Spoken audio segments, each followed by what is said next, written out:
Mbote Mama Africa. S'adapter, hein? Ouais, merci.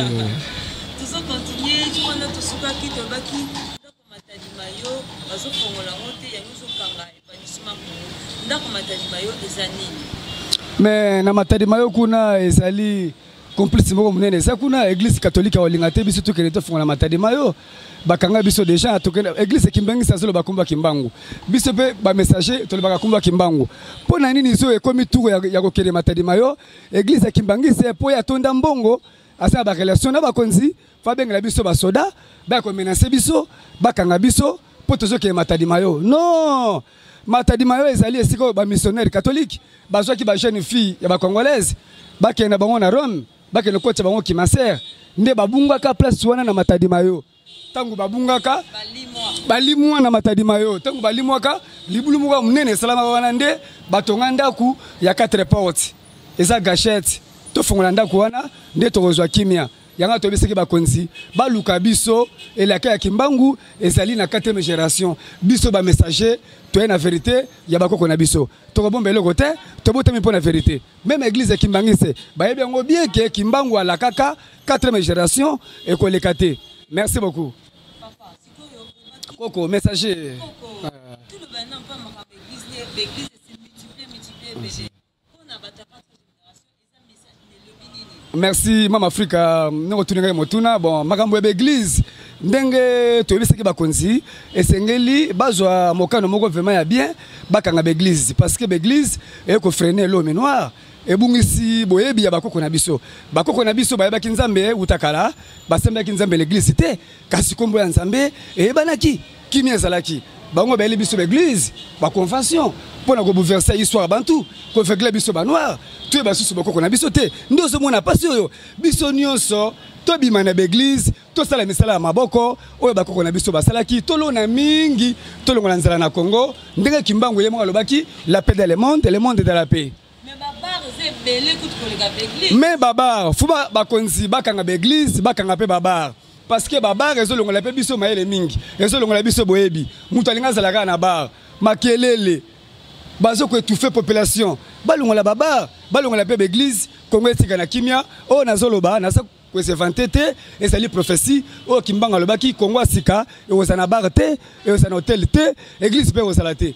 Kimena mokili kati na kimia kimbangu nda lobaki yango ayebise ki message jour aussi asali belge papa Coco ouais ba message bazana but na ba bazolandela awa les amis. Merci Mama Africa biso tobotami na vérité souci na biso to ekokokisa elaka elaka na biso kimbangu alobaka na ba missionnaire catholique na ba belge atako bonyoko lingai mais 4e génération ko lekate bakoya na mayele belé pe bakobatela Congo bakotombola pe lokumu ya bakoko na bango yango to tumbola lokumu bakoko na biso bayebaki nzambe ya solo ndakisa lokola mama kipavita batumbaki na moto le 2 juillet Mr 106 ezalaki na Angola na mbanza Congo na ba portugais complicité na ba missionnaire catholique mais non biso pe ba noir to ça na histoire auto l'ex na monde jamais bango ba ko le biso bonzambe na malette non bakoko na biso bayebaki nzambe utakala mais basambe ki nzambe na mikanda te mais kombo nzambe salaki vide mukulu ya makambwa nzamba pungu tulendo mbanza velela ona shongo mungu baba doki kota na kota munoko na munoko ya ba tribu na biso ba noir kombo nzambe appellation ya kombo nzambe ezalaki emblème oyo. Bon, ezali art africain, ezali art, ezali nzimbu, mbongo yo bakoko na biso baliaka kala nzimbu art africain. Bon, naza fier pona kolata yango kotombola lokumu ya bakoko na biso ndenge chamaki buteba na mokili. Ba o ezali makaro, o eza makaro to sola tapona kolakisa ke prophète Kimbangu yeyo asana biso bilenge esika biso tozali ye pas ali Kimbangu olobini le basuka.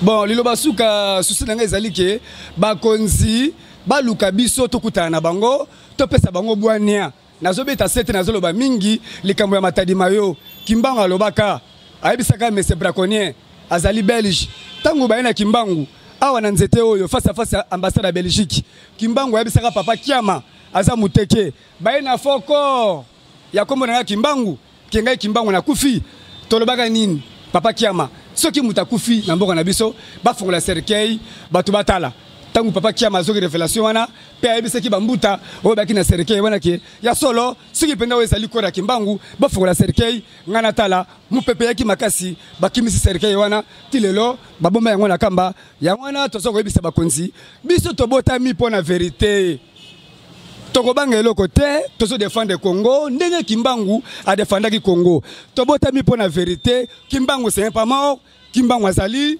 Kimbangu azali, Kimbangu c'est pas mort. Oyo bacha na kamba wana ezali ekeko. Mais tolobaka yango, tobanga gate. Tolobaka yango oyo bacha na kamba eze ekeko. Tokobeta ngo pe pasoli na mutu. Eza nzete ya bon noir. Oyo balata feste. Oyo eza na kamba wana, biso toyebi vérité. Kimbangu c'est pas mort. Kimbangu c'est pas mort. Kimbangu nini boso luka Kimbangu ndenga yeyo. Mais Kimbangu simo Kimbangu ala na gamba ye chef spirituel. Wana te, wana ezali église conventionnelle ya papa Diangenda. Ayaki kokota likamba Kimbangu na membre Kiminiki. Babu versa likamba Kimbangu, complicité na mese Mobutu. Abi complicité wana. Diangenda c'était magicien. Tout le monde a bien ngo. Tout le ba vérité. Biso to botami na vérité. Église ya Kimbangu c'est un problème sérieux parce que basa ko sa population na kombo ya Kimbangu. Merci beaucoup. Merci.